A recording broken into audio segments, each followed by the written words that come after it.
to another ASMR video here on the channel. Now today, as you can tell by the title, we're doing a bit of a ramble, bit of a top 10 of my favourite films. Now if there's anything you guys should know about me is that I love films. Mainly superhero films, but we'll get on to that.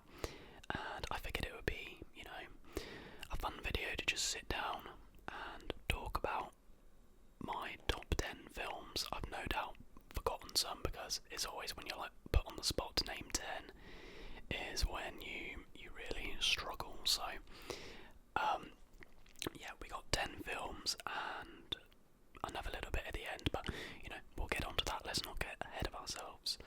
So I reckon without further ado we just get into it. So to start with, we're gonna start with the more sort of serious films. Like if someone asks me, oh, what are your favourite, what do you think are the best films ever made that you've seen? These are the ones that I'd go with, not like the sentimental ones, which we'll get onto. So number one for me is Interstellar. This film is just a beautiful film. It's got such a great story. The music in it is amazing. I think like the main instrument in like the music's like an organ, and you hear organ for a film that's set in space. You're like, how does that even work? But it's just brilliant. Like Hans Zimmer is a genius, and it's directed by Christopher Nolan, and he directs a lot of the films on my list, as well as Hans Zimmer composing the music for a lot of the films on my list. They just do incredible work. But yeah, I actually watched this film for the first time on my phone. We were on like a 4-hour car journey, and it's such like a beautiful, amazing film. And I was watching it on this like tiny screen, and it blew me away. It made me cry so much. Like, I'm a grown man, and I have no problem admitting this, but I was literally like breaking down. I cried multiple times in the film, but there was one point where I was literally just like ugly crying. But Matthew McConaughey's like the lead role in it, and he's a brilliant actor, isn't he? And he's absolutely superb in it. The story is good. It's like sort of sci-fi. He's got like a bit of a nerdy, complicated twist at the end, which I'm all for. I watched Doctor Who growing up, so. But yeah, Interstellar. By the way, this top 10, it's kind of in an order, but also kind of not. We're just freestyling it. But to be honest, if I was asked for my number one film, I'd probably say Interstellar. So, on to the next one. So the next film on my list is another Hans Zimmer, Christopher Nolan partnership, and it is Inception. We spoke a little bit about this in my Leonardo DiCaprio Fascinating Figures History video. But Inception, again, is just such a great fantasy film. The music in it, yet again, brilliant. Leonardo DiCaprio is absolutely unreal in it. He's so good. He's definitely one of my favourite actors ever. In terms of my favourite actors ever. I'm digressing, but hopefully rambling away is relaxing. But I'd have to probably say Leonardo DiCaprio, Tom Hardy. I think Tom Hardy's brilliant. And for a third one, maybe Adam Sandler for the memes. If he's really an actor, probably not. But anyways, Inception, yeah. Basically, to not spoil it, it's about they're like robbers, but they don't rob physical things. They steal ideas, dreams and stuff. And basically what Inception is rather than taking a memory or a dream from somebody's mind, Inception is where you go and plant this idea.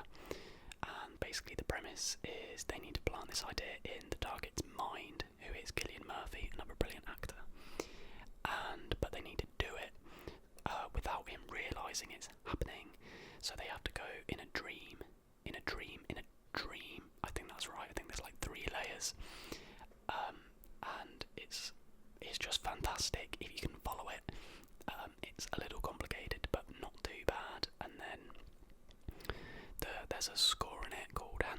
called Time by Hans Zimmer, obviously, and it's probably my favourite ever piece of music from film. If you like classical music and you haven't heard it, go and listen to it. It makes me want to cry every time I listen to it. But you know, we're getting a bit soppy here. But yeah, Inception, another brilliant film from Christopher Nolan, and I just realised the next two I've got written down are Christopher Nolan as well, and Zimmer. But now this is a little bit controversial. But my next one is The Dark Knight Rises. So not The Dark Knight, The Dark Knight Rises, and then after that I've got The Dark Knight. But if I'm going for my favourite films, The Dark Knight Rises, it just pips it for me. It just does. I don't really know why. I just much prefer the story of Dark Knight Rises, and there's more sort of feel good, like fist bump moments, if you know what I mean. Tom Hardy as Bane is just amazing. I'm pretty sure I can recite all of Bane's lines from the film. I've watched it too many times to be willing to share with you all. But yeah, it's just an excellent film. And then The Dark Knight, obviously Heath Ledger gives probably the greatest performance of all time as Joker, in any role that is, not just as Joker, but just probably the greatest actor performance ever is Heath Ledger's Joker. It's just brilliant, and you know, rest in peace, a very talented actor, of course, but obviously quite troubled. But yeah, The Dark Knight, another brilliant film, and for me that Batman trilogy is just perfection, to be honest. Batman Begins is maybe a little bit slow, but I think it has to be. And I think I read somewhere that Nolan actually didn't want to do 3, he only wanted to do 2. But I think number 3 rounds off the trilogy perfectly, and they're their own thing in their own right for the remainder of time. And I think that's great. I've got the Blu-ray trilogy, and yeah, I just love those 3 movies. Christian Bale, a great Batman. He's one of the reasons Dark Knight Rises for me is so good, because in number 3, Batman is so, like, he's not really Batman, he's like tortured, he's old, he's getting on a bit basically, and he's fighting because he feels he has to,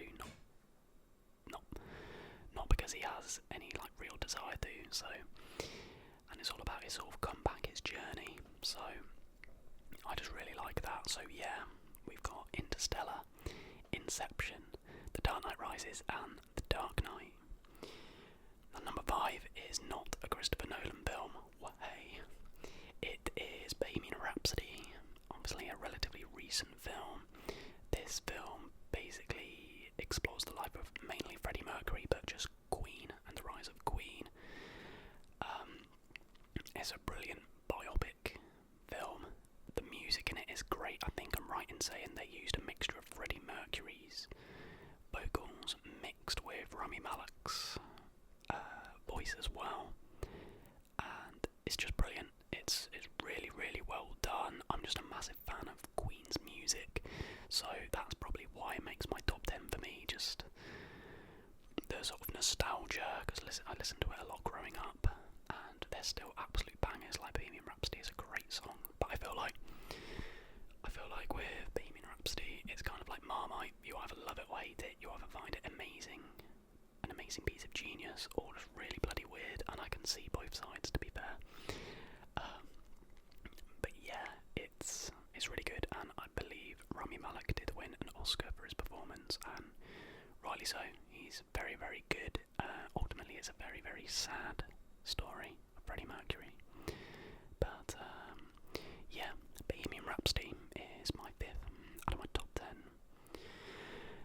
Now my next film is another Leonardo DiCaprio film, and it is The Wolf of Wall Street. So a bit more of a funny film, well, a lot more of a funny film. How Leonardo DiCaprio didn't get an Oscar for this film, I will never ever understand. I'm unsure who won it that year, but I can confidently say it can't have been better than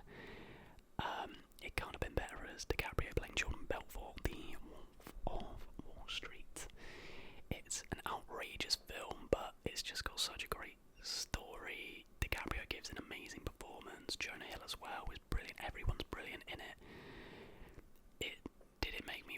a stockbroker? No. If anything, it made me scared of stockbrokers. But yeah, based on a true story. I always see that Jordan Belfort. I think he's on TikTok now, and yeah, it's just weird. But yeah, he's like a real person, and he does like motivational speaking and stuff because he served his time, or did he? I don't even think he did properly. But yeah, Wolf of Wall Street. If you haven't seen it, go and see it. Make sure you're 18 though, because some of the stuff in it's absolutely outrageous. The best scene, for those of you who've seen it, is where he. I need to say this in a way that doesn't get me demonetised. Is where he eats some magic sweets, and he's crawling from the phone to get into his car, and then he drives the car home and he thinks it's like fine, and then it just cuts to like in the morning and the car's just like smashed up. So good, and he's like dribbling and stuff. But if you haven't seen it, it probably sounds a bit weird, but yeah, The Wolf of Wall Street. So, and the final film, well, before we move on to the more like sentimental ones, but I say that there's only 3 really, but my next film is Man of Steel. I love this. It's kind of like a Superman origin story, but it's just like a Superman film. But again, Hans Zimmer absolutely smashes it with the music. The Superman theme in that just gives you goosebumps, and I think Henry Cavill is perfect as Superman. I'll be honest. The fighting sequences in it are so good. I mean, it's a lot of destruction, and in Batman vs Superman, it's obviously covered from like the perspective on the ground, like these two gods fighting each other. But yeah, Man of Steel, I think is brilliant. I think it's brilliant. Unfortunately, Batman v Superman is bloody awful, and Justice League was obviously terrible. But the Snyder Cut, we'll talk a little bit about the Snyder Cut. The Snyder Cut was absolutely amazing, and it's so easy to just say, oh yeah, it's so good because of all the hype around it. But in terms of like, I know it's 4 hours long, so it's technically like multiple films, but there was backstory to all the characters. The Steppenwolf looked scary and actually good. Darkseid was in it, which is great, and they've sort of set that up for later films. I'm obviously a Marvel fanboy over DC, but I can appreciate there are some great DC characters and some great DC films. I'm very, very excited for the new Batman film coming out with Robert Pattinson as Batman. I think it'll be brilliant. I know there was sort of like backlash, like, oh, he's from Twilight, oh, he's a pretty boy, but actually, since Twilight, he's proved he's actually a very, very competent and a very good actor, and I think he'll play the sort of dark, mysterious figure of Bruce Wayne very well, so I'm looking forward to that. So they're sort of my more, like, serious picks, and the next one is, you know, those films where if you're like ill, it's like your go-to film. No matter how many times you watch it, you can just put it on and turn your brain off, and you still love it every time you watch it. This film for me is that, and it is Independence Day. A really like pretty basic story about an alien invasion and stopping an alien invasion, but for me, it's like the characters in it. There's Will Smith in there, Jeff Goldblum, and they're like the best part of it. And it's just such a great feel-good alien sci-fi movie. And yeah, no matter how many times I watch it, I don't ever get bored of it. It always seems to be on Sky, which I don't complain about. If it's on, I'll put it on. If you haven't seen it, it's worth a watch. Get some popcorn, cuddle up and strap in for a blockbuster alien film. I refuse to watch the sequel, because for me, it's just, Independence Day 1 has such like a place in my heart to get soppy again. I won't want it to be ruined by what I see as a pointless money-grabbing sequel. So yeah, I've just steered clear from that, and that's fine by me, and I will never watch it. But yeah, Independence Day is like probably my favourite film ever in terms of like sentimental value. And the next one is similar. It is Happy Gilmore, an absolute turn. But for me, Happy Gilmore is my favourite comedy film of all time. No matter how many times I watch it, it still makes me like verbally laugh out loud. It's just so funny. It's like prime Adam Sandler, like back in his prime days. I think with Adam Sandler, Grown Ups and Grown Ups 2 were good, but then after that, it kind of just went down a bit. But Happy Gilmore, about a very angry hockey player who ends up being quite good at golf, who can smash it really far. I mean, the premise sounds absolutely terrible, but it's just so funny. And yeah, there's so many good bits in it. And like I say, no matter how many times I go back to it and watch it again, it just makes me die with laughter. So, absolute win. So then the final film on my list, well, actually making the number 10 spot is kind of multiple films, but we're gonna dive into that. So number 10, I have Harry Potter.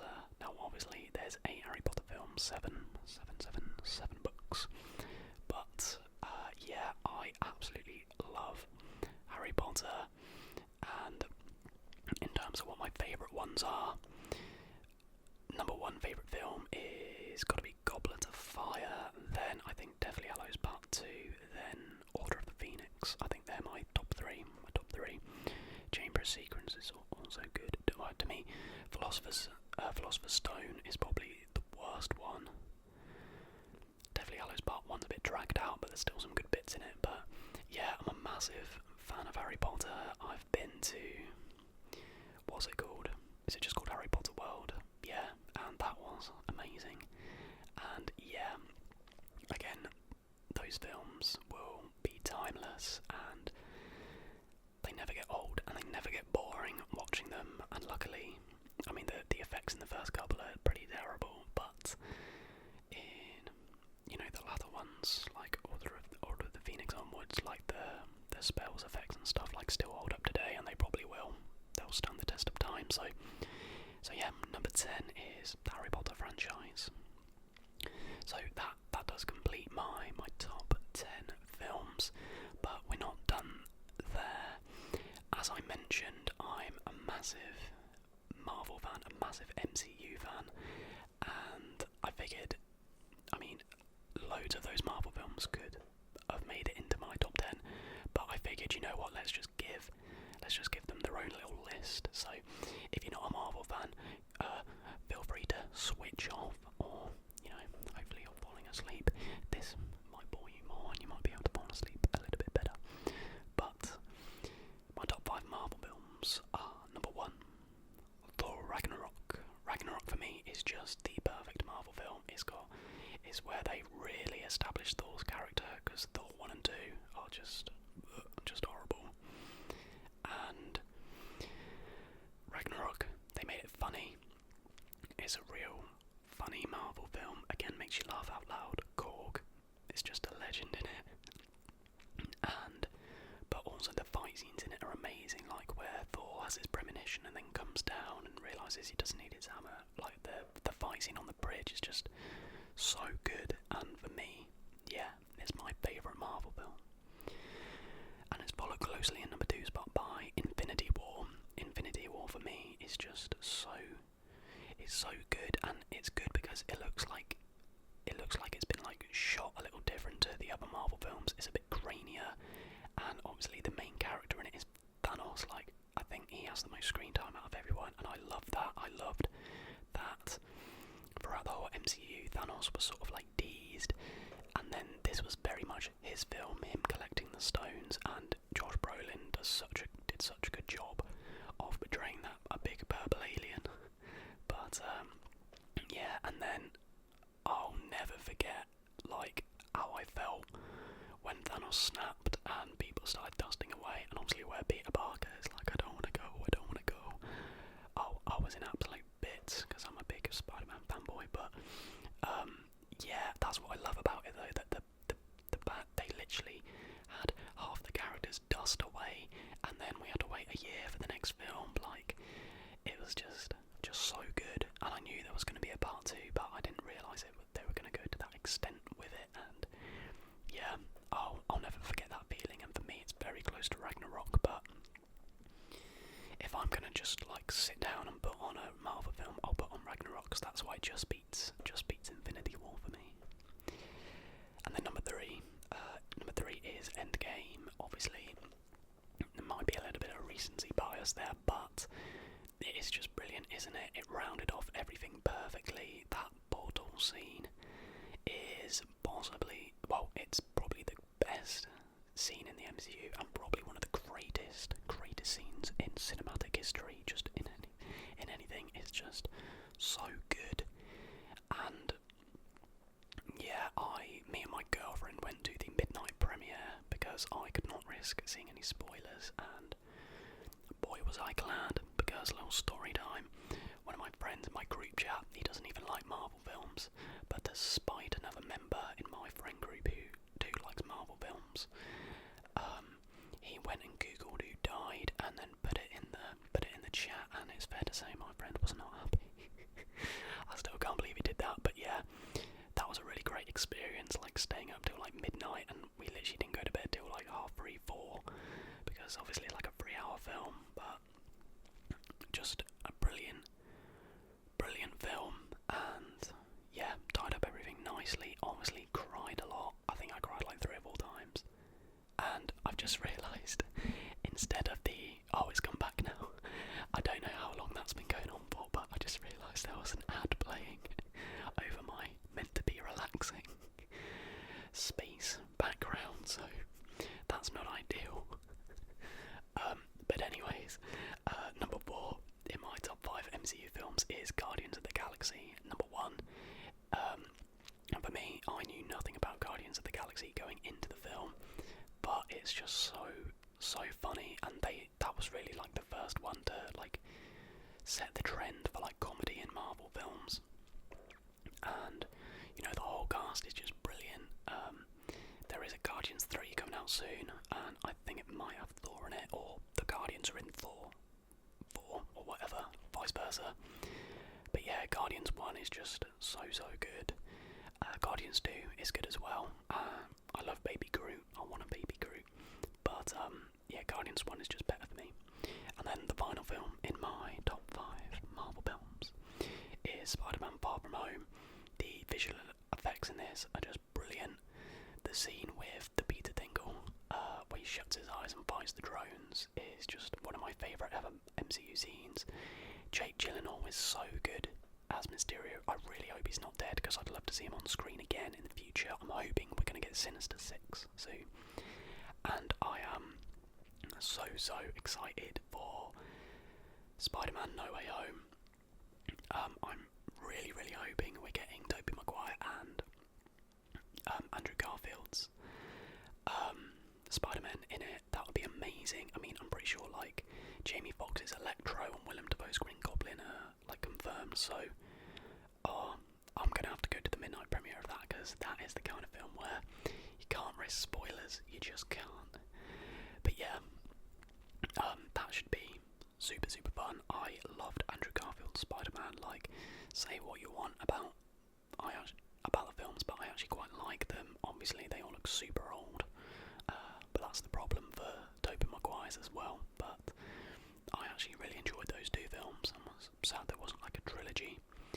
But yeah, that concludes my top 5 Marvel films, and really my favourite films. Be sure to comment down below any recommendations for films that aren't on my list. I've got notes in my phone of films that I need to see. Most of them are Quentin Tarantino films, because like Inglourious Basterds, Once Upon a Time in Hollywood, like those kind of films. Because for a film fanatic, I haven't seen most of his films, which, you know, is absolute blasphemy. But I'll get around to it when I'm just not so busy. But yeah, so yeah, leave some comments down below for film recommendations. I'll be sure to check them out, and please do leave a like on the video, guys, if you did enjoy. Hopefully you did, and hopefully you found it relaxing. And if you're new. And until the next video.